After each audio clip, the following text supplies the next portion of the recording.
আসসালামু আলাইকুম। পান্না অ্যান্ড নার্গিস কিচেনে সবাইকে ওয়েলকাম। কেমন আছেন সবাই? আশা করি ভালো। আমিও আল্লাহর রহমতে ভালো আছি। আজকে আপনাদের সাথে খুবই মজার নারকেলের পুলি পিঠা রেসিপি নিয়ে হাজির হয়ে গেলাম। এই পিঠাটা সব জেলায় সাধারণত বানিয়ে থাকে। আজকে আমি দেখাবো বিভিন্ন ডিজাইনে কিভাবে নোয়াখালী অঞ্চলে বানানো হয় এই পিঠা। খুবই মজাদার এই সুস্বাদু পিঠা রেসিপিটি আজকে আপনাদের সাথেও শেয়ার করা যাক। এখানে এক ডিজাইনের পিঠা বানানো হয় না, বিভিন্ন ডিজাইনে বানানো হয় নোয়াখালী অঞ্চলে। এই পিঠাটা খেতে কিন্তু অসাধারণ। চালের গুঁড়ির এই পিঠাটা খেতে অনেক মচমচে এবং ভিতরটা অনেক জুসি হয়। তার আগে বলে নিচ্ছি, যারা আমার চ্যানেলটি এখনও সাবস্ক্রাইব করেননি প্লিজ সাবস্ক্রাইব করে পাশে থাকা বেল আইকনটি প্রেস করে দিবেন, তাহলে আমার নতুন ভিডিওটি পেয়ে যাবেন। আর যারা করেছেন তাদেরকে তো অসংখ্য ধন্যবাদ। এখানে আমি 2 কাপ নারকেল কোড়ানো নিয়ে নিয়েছি, দিয়ে দিলাম প্যানে। প্রথমে আমি নারকেলটা ভেজে নিব।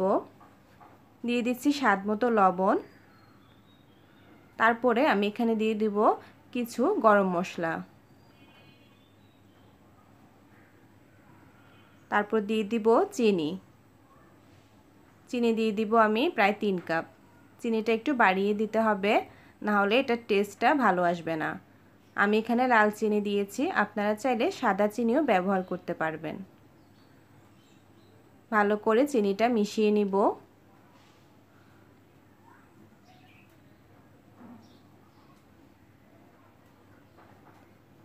চিনিটা যাতে ভালোভাবে গলে যায় তার জন্য আমি এখানে ঢাকনা দিয়ে দিব প্রায় 5 মিনিটের জন্য।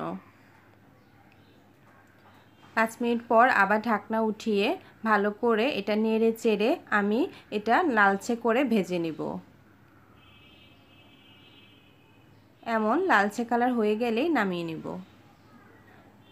তারপরে আমি পিঠা বানানোর জন্য খামিরটা রেডি করব। আমি এখানে চালের গুঁড়ি দিয়ে বানাবো, তার জন্য এখানে প্যানে 2 কাপ পানি দিয়েছি, পরিমাণ মতো লবণ দিয়েছি। বলক আসার পরে আমি এখানে গুঁড়িগুলো দিয়ে দিব। এখানে আমি চালের গুঁড়ি নিয়েছি 1.5 কাপ, আর আটা বা ময়দা নিতে পারেন। আমি এখানে ময়দা নিয়েছি আধা কাপ, যাতে একটু সফট হয় আবার ক্রিস্পিও হয়। দিয়ে দিলাম চালের গুঁড়ি আর ময়দা মিক্সড করা মিশ্রণটি।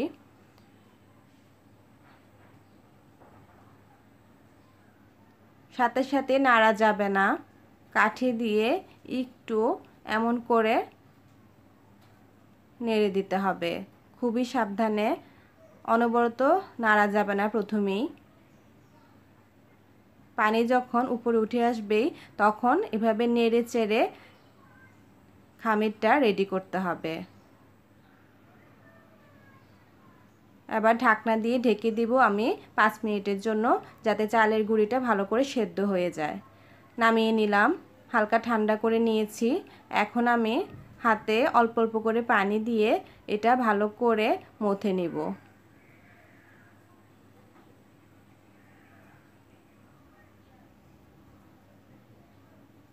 হাতে অল্প অল্প করে পানি দিয়ে ভালো করে মথে নিয়েছি, দুভাগ করে নিয়েছি যাতে সুবিধা হয়। হালকা একটু তেল দিয়ে আবারও একটু মেখে নিব।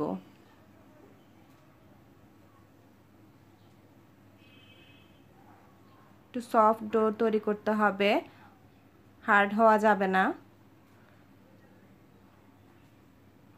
ভালো করে মথে রেখে দিব। এখন আমি পিঠাগুলো তৈরি করে নিব। প্রথমে ছোট একটি নিয়ে নিলাম, রুটি বানিয়ে নিব। ছোট্ট একটি রুটি বানিয়ে নিলাম। অল্প একটু পুর দিয়ে দিয়েছি।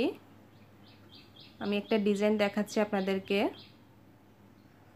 খুবই ইজি, সবাই পারে।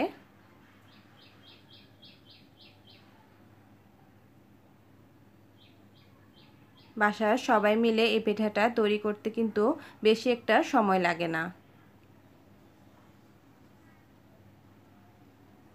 এভাবে একটা কাঁটা চামচের সাহায্যে চেপে দিচ্ছি যাতে ভাজার সময় না খুলে যায়। এই যে হয়ে গেল একটা ডিজাইন। আমি আরেকটা তৈরি করে নিচ্ছি। দুটো রুটি নিয়েছি, একটি রুটির উপরে হালকা একটু পুর দিয়ে দিলাম, তারপরে আরেকটি রুটি দিয়ে চেপে দিয়েছি। এখন বটে নিব। এই যে এভাবে ঘুরিয়ে ঘুরিয়ে এটাকে একটু ডিজাইন করে নিচ্ছি। আপনারা যে কোনো ডিজাইনেরই তৈরি করতে পারেন। এটা বিভিন্ন ডিজাইনের করা যায়। এই যে হয়ে গেল আরেকটা। এখন আমি আরেকটি ডিজাইন দেখাচ্ছি। দুটো রুটি একসাথে করে আমি চারপাশ কেটে নিব, স্কোয়ার শেপ করে নিব।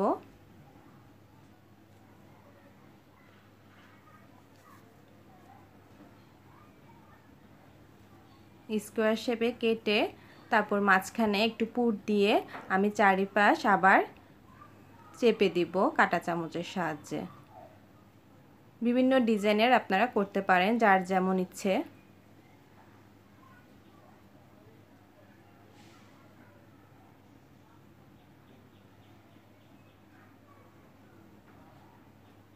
একটি কাঁটা চামচের সাহায্যে চারিপাশ আমি চেপে দিব। চামচে হালকা একটু তেল লাগিয়ে নেবেন। এই যে হয়ে গেল আরেকটি ডিজাইন। এভাবে আমি সবগুলো বানিয়ে নিব।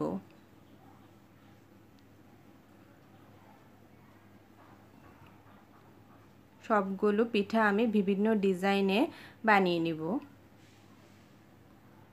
এই যে দেখুন, বাসায় সবাই মিলে তৈরি করে ফেললাম বিভিন্ন ডিজাইনের নারকেলের পুলি পিঠা। এটা নোয়াখালী অঞ্চলে অনেক প্রচলিত একটি পিঠা। এখন আমি ভেজে নেব। পর্যাপ্ত তেল দিয়ে দিয়েছি। গরম হওয়ার পরে পিঠা দিয়ে দিলাম। দেখুন, এটা আরেকটা ডিজাইন। দুটো রুটি একসাথে করে মাঝখানে পুর দিয়ে এভাবে স্টারের মতো কেটে নিয়েছে। দেখতে খুবই সুন্দর লাগছে। আপনারা এভাবেও বানাতে পারেন। এমন লালচে করে ভেজে নেব। সবগুলো পিঠা এভাবে ভেজে নেব।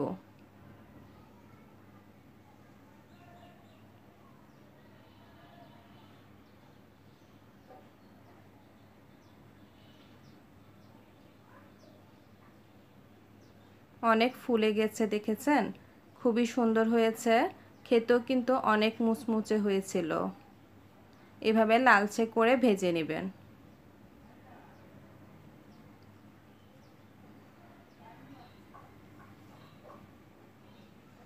সবগুলো পিঠা ভাজা হয়ে গেল। দেখুন,